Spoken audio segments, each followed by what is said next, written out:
Friends अस्सलाम वालेकुम। Recipe के इस किचन में खुशामदीद। एक मज़ेदार सी रेसिपी के साथ आपके सामने हाजिर हूँ। रेसिपी अच्छी लगे तो ज़रूर ट्राई कीजिएगा और सब्सक्राइब करना नहीं भूलिएगा। तो इस रेसिपी को किस तरह से बनाया है, बहुत ही यमी, बहुत ही डिलीशियस। इस रेसिपी के लिए आपको ज़्यादा इंग्रेडिएंट्स की ज़रूरत नहीं पेश आएगी और जो चिकन खाना पसंद नहीं करते सिंपल, उनके लिए तो बहुत ही बेस्ट रेसिपी है। तो इसे मस्ट ट्राई कीजिएगा। डिफरेंट तरह की है, ना तो इसके अंदर आलू की फीलिंग जाएगी, ना ही इतने ज़्यादा इंग्रेडिएंट्स जाएंगे, लेकिन इतनी लाजवाब कबाब, समोसे, आप रोल भूल जाएँ। तो बिस्मिल्लाहिर्रहमानिर्रहीम। इस रेसिपी के लिए आपको चाहिए चिकन। अच्छा, चिकन का इस्तेमाल किया है मैंने, बोनलेस चिकन ले लिया था। 1 पाव अपने बोनलेस चिकन लेना है और इसको इतना इतना दे सकते हैं पतला पतला, बिल्कुल आपने इसको काट लेना है। इस तरह से स्लाइस कर लेंगे। आप कह सकते हैं कि इसको लंबा लंबा, जिस तरह से फिश के फिले होते हैं, इस तरह से आपने इसको लंबा लंबा इस तरह से बिल्कुल बारीक स्ट्रिप्स में काट लेना है। तो आप जो है एक पूरा लीजिएगा, आप बोनलेस चिकन लीजिएगा पीस। उसके बाद आपने उस थाई पीस को लंबाई में इस तरह से काट लेना है, बिल्कुल बारीक रखना है, दे सकते हैं। और अगर कहीं से कोई हिस्सा मोटा हो तो उसे हैमर की मदद से आप जो है वो इसे सेट कर लीजिएगा। फिर आपने चिकन को एक तरफ किया और इसकी जो है ड्रेसिंग रेडी करते हैं। सबसे पहले तो आपने लेनी क्रीम, फ्रेश क्रीम लीजिएगा। मैंने एक टेट्रा पैक की यूज़ की, आधा पैकेट क्रीम। उसके अंदर आपने शामिल करना है कुटी हुई लाल मिर्च, आधा टीस्पून भरकर आप इसके अंदर शामिल करेंगे। साथ में आपने कुटी हुई काली मिर्च जो है वो आपने इसके अंदर शामिल करनी है, आधा टीस्पून के करीब आप इसके अंदर शामिल कीजिएगा। साथ में आप इसके अंदर नमक शामिल करेंगे, आधा टीस्पून या हस्बे जायका इसके अंदर जाएगा। फिर आपने इसके अंदर शामिल करनी है हरी मिर्चें 2 अदद, फाइनली चॉप करके बिल्कुल छोटा छोटा काट के आपने हरी मिर्चों को इसके अंदर शामिल कर देना है। तमाम चीज़ें इसके अंदर शामिल करके क्रीम के अंदर फिर आपने इसे बहुत अच्छे से मिक्स कर लेना है। और अच्छे से मिक्स करके ये आपने जो है वो ड्रेसिंग रेडी कर लेनी है, जिसके अंदर हम कोटिंग करेंगे चिकन की और फिर चिकन के आगे फिलिंग भी जाएगी। तो सबसे पहले तो 1 बाय 1 आपने एक एक डिस्टेंस से जो है वो उठाना है चिकन का पीस, और उसके बाद आपने ऊपर नीचे अच्छे से इसको कोट कर लेना है क्रीम वाले मिक्सचर से। बहुत हेल्दी रिच सी रेसिपी। आप इसे इफ्तारी में बनाएं चाहें तो आप इसे शाम की चाय के साथ एंजॉय कर सकते हैं आम दिनों में।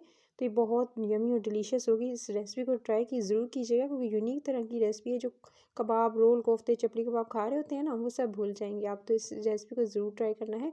तो इस तरह से आपने जो है सिंपली सारे के सारे पीसेस पे अच्छे से आपने जो है वो फुली इसको कवर कर लेना है इस मिक्सचर से जो मैंने रेडी किया था। तो सारे पीसेस पे इस तरह से मैं लगाती जा रही हूँ 1 बाय 1 करके।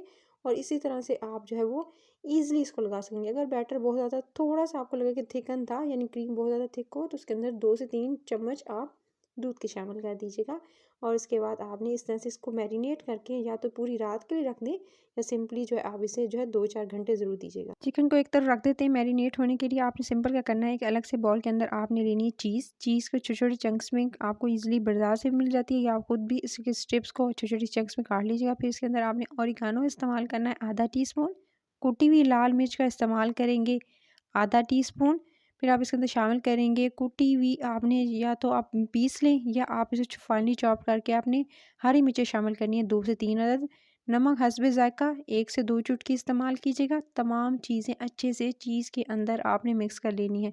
चेडर, मोज़रेला, दोनों में से जो चीज़ आपको पसंद हो उसका इस्तेमाल कर सकते हैं। बेहतर है कि आप मोज़रेला का इस्तेमाल करें। फिर आपने इस तरह से 1 बाय 1 पीस रखना है चिकन का, जो आपने जो मैरिनेट करके रखा था। मैरिनेटेड चिकन के अंदर आप सिंपली आप जब फ्राई करने लगेंगे तो उससे पहले आपने ये जो रेडी की है चीज़ वाली फिलिंग इसके अंदर भरेंगे। तो चीज़ अपने हिसाब से थोड़ी ज़्यादा जितनी आप ऐड करना चाहें आप इसके अंदर ऐड कीजिएगा। और इसको इस तरह से, जिस तरह से रोल किया जाता है, इस तरह से आपने जो है वो रोल की तरह इस तरह से इसको रोल करना है, फोल्ड करते हुए इस तरह से। और उसके बाद जो इसके किनारे हैं उसको, ताकि फिलिंग बाहर ना आए, इस तरह से इसको फाइनली इस तरह से बिल्कुल एक सेट करने के बाद, एक रोल की शक्ल देने के बाद, फिर आपने एक लेनी है टूथपिक और उससे इस तरह से इसको अच्छे से इसको पैक कर लेना है। तो इस तरह से आप जो है वो एक रेडी कर लेंगे। तो ये दे सकते हैं, ये एक रोल रेडी हो चुका है।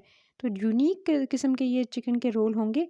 तो आपने इस तरह से इसको रेडी करके एक तरफ रखते जाना है। इसी तरह से दूसरा पीस लेंगे, उसके अंदर भी इसी तरह से आप जो चीज़ वाली फिलिंग है उसके अंदर इसी तरह से रखेंगे अपने हिसाब से, जितनी चीज़ ऐड करना चाहते हैं। उस फिलिंग को ऐड करने के बाद फिर आपने उसी तरह से इसको रोल करना स्टार्ट करना है, जिस तरह से पहले वाले पीस को किया था। इसी तरह से आप इसको भी रोल करेंगे, इस तरह से फोल्ड करते हुए एक रोल की शक्ल दे देंगे। यानी बहुत मज़ेदार लगेगा। अगर चाहें तो इसके अंदर कुछ वेजीज़ भी ऐड करना चाहते हैं तो वो भी ऐड कर सकते हैं अपनी हिसाब से। जो है अपने इसके अंदर जो है आप फिलिंग एक्स्ट्रा ऐड कर सकते हैं। चीज़ी इस फिलिंग को और ज़्यादा बनाना चाहते हैं तो आप जो है इसके अंदर मज़ीद जो है वो मोज़रेला, चेडर दोनों का इस्तेमाल कर सकते हैं। उसके बाद इसी तरह से टूथपिक लगाएँगे और सारे के सारे आप रेडी कर लेंगे। तो इस तरह से सारे पीस मैंने रेडी कर लिए थे। इस तरह से रेडी करके आप फ्रीज़र में फ्रीज़ भी कर सकते हैं और ये पूरा महीना के लिए रखें, बिल्कुल ख़राब नहीं होंगे किसी भी एयर टाइट जार में। और उसके बाद इसको फ्राई करने की बारी आती है, तो सिंपल आप इसे जो है वो थोड़े कम ऑयल के अंदर भी फ्राई कर सकते हैं, डीप फ्राई भी कर सकते हैं, इसको आप बेक भी कर सकते हैं। इवन ओवन में आप बेक करने के अलावा इसको एयर फ्रायर जो है उसके अंदर भी आप इसको 10 से 12 मिनट में आप इसे बेक कर सकते हैं। उसके अलावा ओवन में जस्ट आपने ऑयल ब्रश करना है और उसके बाद थोड़ा-सा इसके ऊपर, और उसके बाद आप इसे 180 डिग्री पर प्री हीट करके ओवन में बेक कर सकते हैं। और जहाँ तक बारी आती है इसको फ्राई करने की, तो मैं इसे जो शैलो फ्राई कर रही हूँ, वो भी ऑलिव ऑयल के अंदर, ज़ैतून के तेल के अंदर भी इसको फ्राई कर सकते हैं, सिंपल ऑयल के अंदर भी फ्राई कर सकते हैं। तो यूनिक से ये कबाब होंगे। तो इस तरह से जो है वो इसकी साइडें टर्न करते हुए, अगर डीप फ्राई करेंगे तो बस साइडें टर्न करने की ज़रूरत नहीं पेश आएगी, लेकिन ज़्यादा बेहतर है कि इसे आप जो है वो शैलो फ्राई करें और चाहें तो मक्खन में भी फ्राई कर सकते हैं। सो इस तरह से जो है वो मैंने इसको, इसकी साइडें उलट-पुलट करते हुए इसको दोनों तरफ से अच्छे से कलर आने तक मैंने इसे कुक कर लिया था। अच्छे से चिकन जब गल जाए, तकरीबन 4 से 5 मिनट दीजिएगा, दरमियानी से धीमी आँच आपने रखनी है और उस पे इसे कुक करना है। अच्छा सा कलर आ जाए, ये दे सकते हैं। जब परफेक्ट इस पे कलर आ गया और कुक हो गया अच्छे से चिकन, तो लास्ट में बिल्कुल जब चिकन अच्छे से गल जाए, अच्छे से डन हो जाए, तब इस पे चीज़ की जो फिलिंग थी, जो मैंने रेडी की थी ड्रेसिंग, वो आप इस पे दोबारा जो है चीज़ की जो ड्रेसिंग है वो इस तरह से कर दीजिएगा, और ऊपर से चीज़ रखने के बाद फिर आपने इसे क्या करना है, कवर करके छोड़ देना है, ताकि चीज़ भी मेल्ट हो जाए और जो चिकन में थोड़ी बहुत कसर रह गई होगी वो भी ख़त्म हो जाएगी, यानी चिकन जो अच्छे से गल जाएगा। तो इसे कवर करके तकरीबन 3 से 4 मिनट के लिए मैंने छोड़ दिया था। 3 से 4 मिनट मैंने इसे कवर करके छोड़ा, तो ये परफेक्ट सी रेसिपी डन हो चुकी है। तो बस आपने इस रेसिपी को ज़रूर ट्राई करना है और सब्सक्राइब कर लेना है लाल बटन दबा के, साथ ही साथ बेल आइकन को प्रेस कर लेंगे, नोटिफिकेशन मिलेगी मज़े-मज़े की रेसिपी, चाहे वो सहर और इफ्तार से रिलेटेड हो या सर्दियों से रिलेटेड हो, एंजॉय कर सकेंगे। इस रेसिपी को ट्राई करना कितनी यमी और डिलीशियस है, अपनी मनपसंद चटनी के साथ। नेक्स्ट वीडियो फिर मिलती हूँ, टेक केयर।